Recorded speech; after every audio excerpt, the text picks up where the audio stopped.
Alright, so System 7 Black Knight, both MPU and driver board came in. So MPU, all 0.156 headers have been replaced. The power input had actually already been replaced at one point, as well as the filter capacitor. There was some rework up here in the reset section, as well as the, what is this, the 1UF tantalum capacitor here was replaced with an electrolytic, which is completely fine. However, whenever we would boot the game up, it would flash all of the solenoids for about, I don't know, about half a second, which I would suspect being in a game that would blow the fuse. Customers claiming that, you know, the fuse was never blowing. However, that is an issue. Obviously, you don't want your coils to pulse, especially for that long there at the beginning. So anyways, I went ahead and just scraped the reset section. Sorry, I couldn't think of what I was trying to say there. But scraped the reset section, added a modern reset generator here. Went ahead and replaced the 1UF capacitor here with the tantalum. Replaced the 4 sockets here for the game ROMs. Added a blinking LED. Added a coin cell battery. Replaced both male and female 40-pin interconnect here.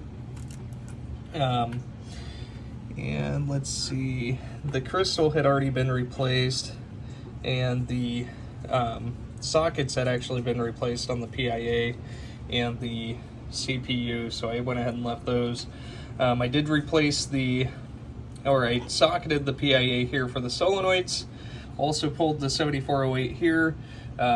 Those were actually both good. That wasn't what was dragging blinking down from this 7408 here. What we ended up having was a broken trace here, a broken trace here, and a broken trace here.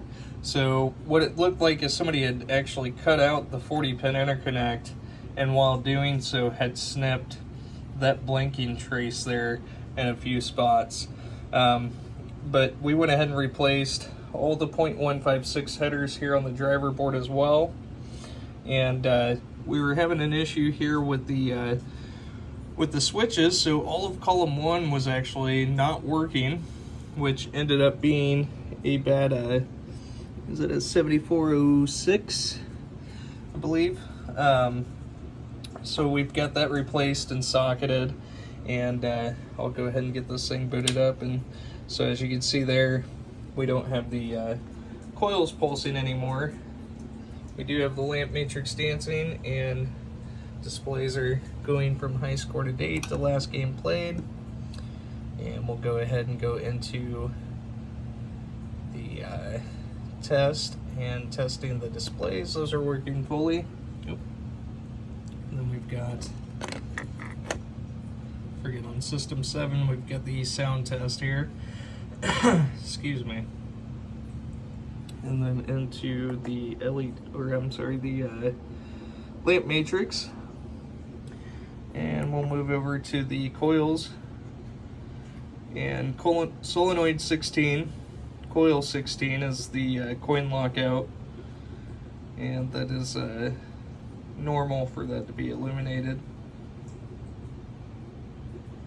And it'll go out there and into the, sorry, I'll have to let those go back through again. But all of these are also switch controlled as well. And as you can see, all those are working. So we'll just wait for the specials to come back around here. 15, 16, and then there we are. 4, 5, and 6. So those are both computer driven and also switch controlled as well. So going into the switches, so as you can see, column 1 is now in fact working. So, but we'll go through and test diagonally through the matrix, testing both rows and columns. And the last switch in Black Knight is actually switch 46 there, so all of those are working 100%. And I've got a coin cell added on the onto the board here, but I will remove that before I get these boards shipped out. But thank you so much.